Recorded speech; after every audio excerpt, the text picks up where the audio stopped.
ni kuy me fabe kuna magati Allah ando kuta ga norti mo fowri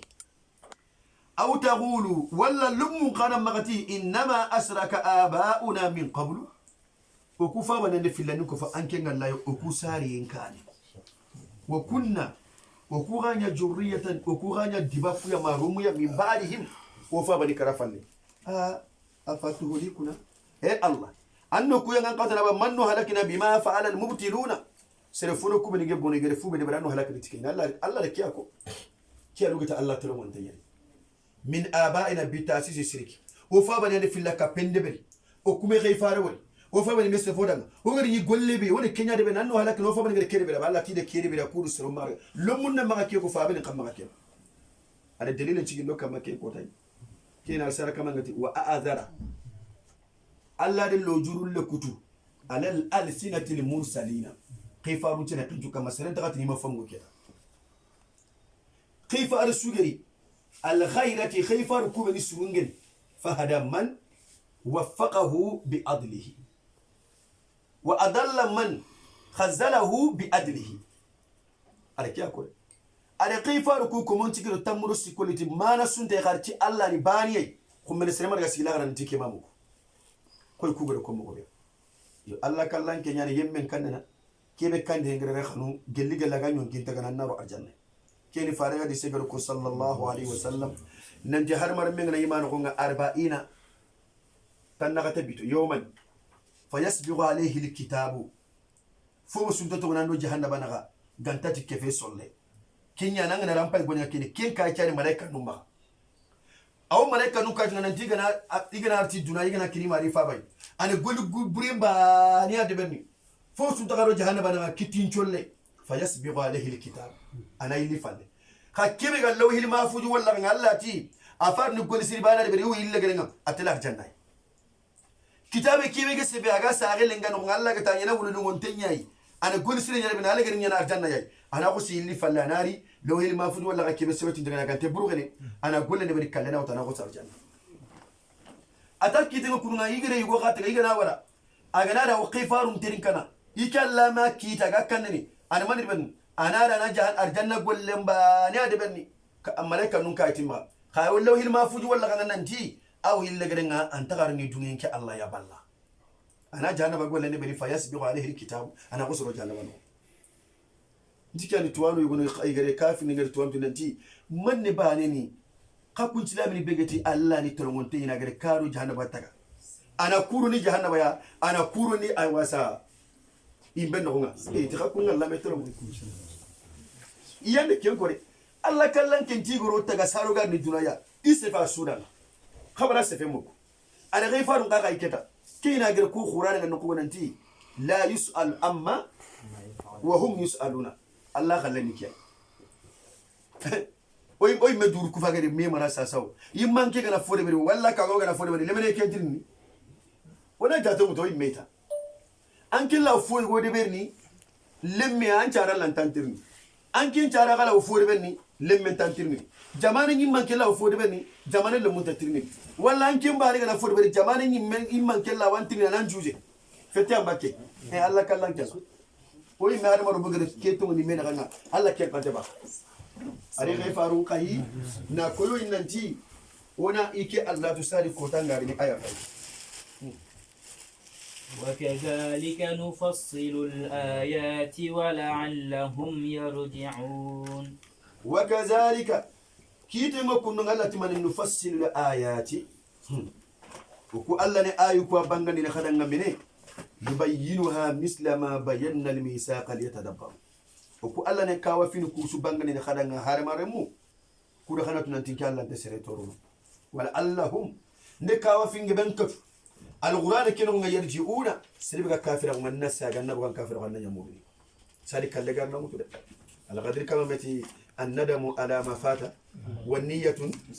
أن لا يعود هي فاتة توبة كده وانت أجبك كافر عنا وانا توب إندبري كيف كده نتقال بين غير كم كده وانا يا الله دعاكم يا لغير مغسل النو كده وانا رو أرجعنا يا أرنو لغير إنشوا واتل عليهم نبأ الذي آتيناه آياتنا فانسلخ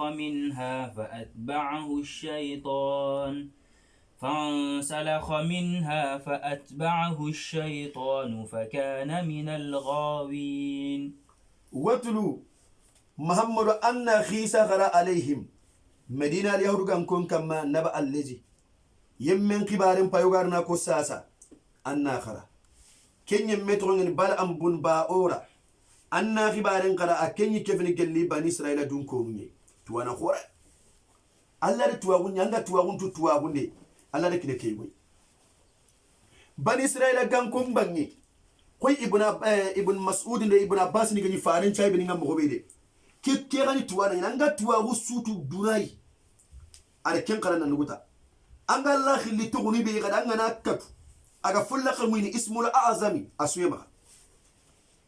Allah ti Muhammad anna ken qisan qara ali hodigan kon kamma Allah ti man atainahu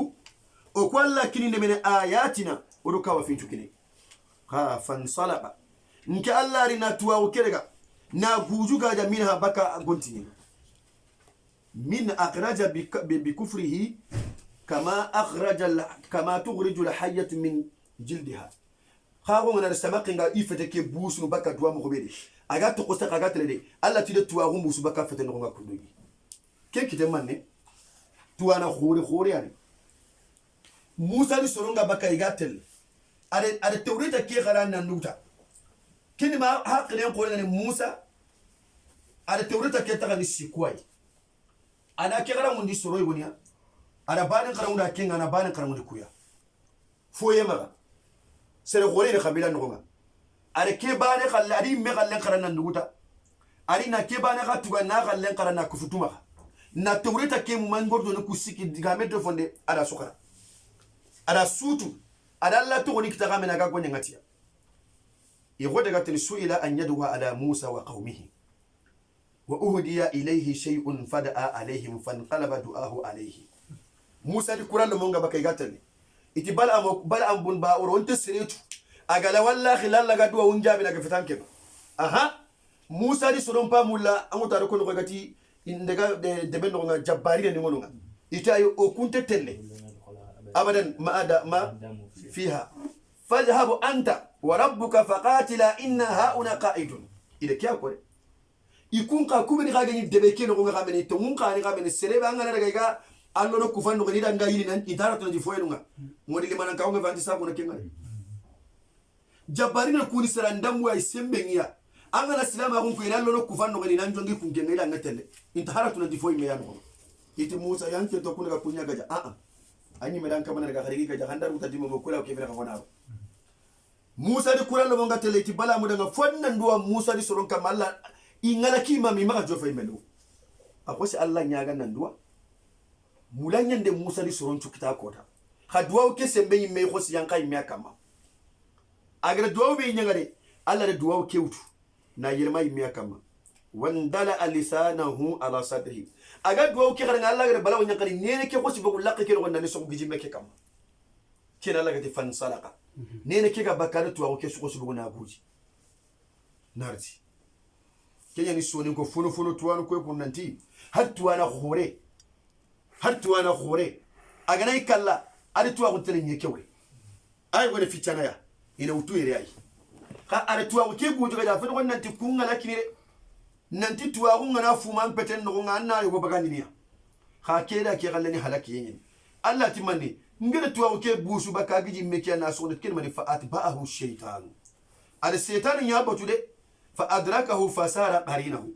على بوتو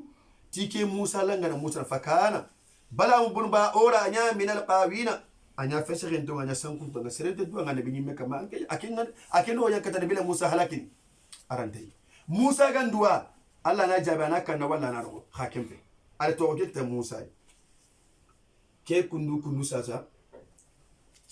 اوغرا مغو فور سمبلا مارينا ada kitabe go bana kase fere tuwana murano kamma nanti tuwana murano ko ne tuwano daga angana gara semballa kitabu ni megara anke ni meno tuna nanti duna kefe di fatambine kene arabeni til magari bin kanu be ni ko ngaro gare jagande be de beri ada tuwagun cumurdi tanye tannaga tesine ada kitabe begandi aga sefene tuwagu murin kamma maga tele khisa mutu tulle do jami tulle ne yagi nyaadi berni jami ani tulle kharalle manga gade ben naga serana ati tulle ti jami da ngati daga sokku mutande li anga kufande berni mo bona kende bero wogana du tadi mambe yagi kaga baka ma wona ko wanda ar keltu be tan kitab keno itafu ahli madarisi wala akhara dum ko aga sefene khara limma ko nyimme kamma mo ya nanti khara limma annan karam mo duro karam me nduro ne kisa katwa ko nyakama jame kenga ga sokku mutu ari gari tulle ga garam ni kufangati he ma kuntu ghadiman sasa ken kefe tan karande ma bawo nanga kebe tungoto atu maru golle nyo pankenti anta yin kera ga karande ma sasa ke daga yari nga bakka mo be ketan tara ken kinanga jinte laga na roduwa de logana me no ko hinde nga anke na so di suru ngena yage bakati fa farra jame uru bakka tulleya nanti